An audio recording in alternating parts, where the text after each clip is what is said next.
Sebenarnya nikah siri itu langkah baiknya seperti apa dan diumumkan atau enggak, Ustaz?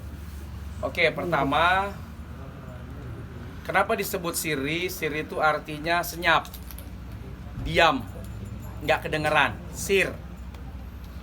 Soal syarat dan rukun pernikahan siri ataupun pernikahan secara negara, semua sama, harus berdasarkan hukum Islam. Hanya saja kalau pernikahan resmi negara ada catatan di negara, di KUA gitu ya. Tapi kalau siri biasanya tidak ada catatan di negara. Hanya saja siri itu melibatkan beberapa keluarga terdekat dan kemudian diupayakan untuk agar tersimpan rapat-rapat. Dari namanya aja udah sir, senyap, nggak kedengeran, pelan. Nah, jadi wajar kalau tidak terdengar oleh siapapun. Jadi wajar kalau tidak ketahuan oleh siapapun. Karena dari namanya aja sudah siri. Nah, tapi kalau misalkan setelah nikah siri kemudian nikah lagi ke KUA secara negara. Nah, ini hukumnya seperti apa, Ustaz?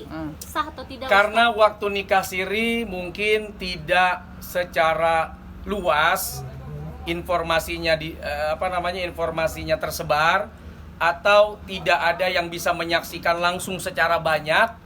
Akhirnya dibuatlah salah satu acara untuk bisa disaksikan lebih banyak orang. Bicara soal hukum, pertama tidak mengapa. Yang kedua juga tidak membatalkan pernikahan yang awal gitu. Jadi dengan adanya ijab qabul kembali, akad nikah kembali ya, padahal kemarin sudah nikah siri, itu tidak membatalkan pernikahan yang pertama dan tidak ada masalah secara hukum. Tapi kan jadi ada perlu sidang isbat ya, Ustaz? Ya, karena sudah langsung dicatat oleh negara pada saat boleh dibilang itu pernikahan seremonial. Jadi supaya KUA datang, catatan negara bisa ditulis, kemudian dengan saksi-saksi yang untuk dihadirkan dalam catatan pernikahan itu, akhirnya dibuatlah pernikahan akad kedua kali di hadapan negara dan di hadapan orang banyak. Ustaz, tapi pada saat mau melakukan ijab kabul itu harus lapor ke lurah, Ustaz. Tapi pelaporannya ini tidak menyertakan bahwa sudah menikah siri, ini gimana, Ustaz? Ya tidak mengapa, karena dari awal kan sudah sir. Yang nggak boleh itu kan mengakui tidak pernah menikah kalau pernikahannya dicatat oleh negara.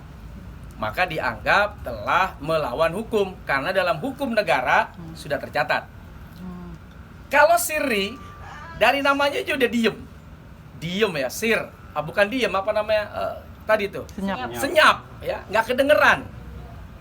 Jadi wajar aja kalau lurah kagak tahu, camat nggak tahu, gitu kan? Baru kemudian didaftarkan masih dalam status negara yang awal, yaitu misal bujang, gadis, atau belum kawin biasanya ya, belum nikah atau belum kawin di KTP itu. Untuk status anak sendiri mungkin, Ustaz, biasanya? Nah, status anak itu ya status saat pernikahan dan biasanya akan diisbatkan berdasarkan bukti. Kalau mau ikut status apa ya? Ini berapa bulan sih? Saya juga nggak tahu tuh. Nggak tahu ya. Siapa sih Pak Ustadz emangnya? Nggak ngerti. Gue kan mesti jelas dulu nih. Jadi gue harus jangan sampai kepotong, gue jadi bingung jawabnya. Ya artinya gini, yang lama bisa menjadi informasi awal bahwa tanggal sekian, bulan sekian, tahun sekian sudah ada pernikahan secara agama. Jadi ketika dihitung misal masa kehamilan, kapan hamilnya? Oh, setelah masa pernikahan di awal saat siri. Nah, itu kan bisa disampaikan. Gitu. Nah, Pak Ustadz, apakah di KUA itu ditanyakan maksudnya kalau memang dia datang berdua atau diwakilkan sudah menikah siri apa enggak? Biasanya kalau negara, KUA misalnya ya, dia hanya menanyakan identitas. Sudah menikah? Mana lihat KTP-nya? Oh, belum. Oh, beda KTP rumah dia sama ini. Oh, berarti belum. Biasanya negara cukup lihat secara formal lihat dokumen. Dia nggak akan kepo kayak orang ngobrol kayak temen. Dia akan lihat secara dokumen. Oh, belum nikah. Lihat akte kakak. Oh, belum ada pernikahan. Lihat akte KTP. Ya, lihat KTP belum ada pernikahan. Oh, berarti belum nikah. negara memandang belum nikah. Tapi agama sudah menilai mereka masuk dalam kategori pernikahan yang sah. Tapi dalam hitungan agama kalau kayak seperti itu memainkan lembaga pernikahan nggak sih? Enggak. Kita tidak sampai, harusnya jangan sampai melihat bahwa ini adalah mempermainkan lembaga negara, tidak ya. Bahwa setiap orang punya pertimbangan. Kenapa harus siri? Dan itu hak orang untuk menyembunyikan dan hak orang untuk menginformasikan.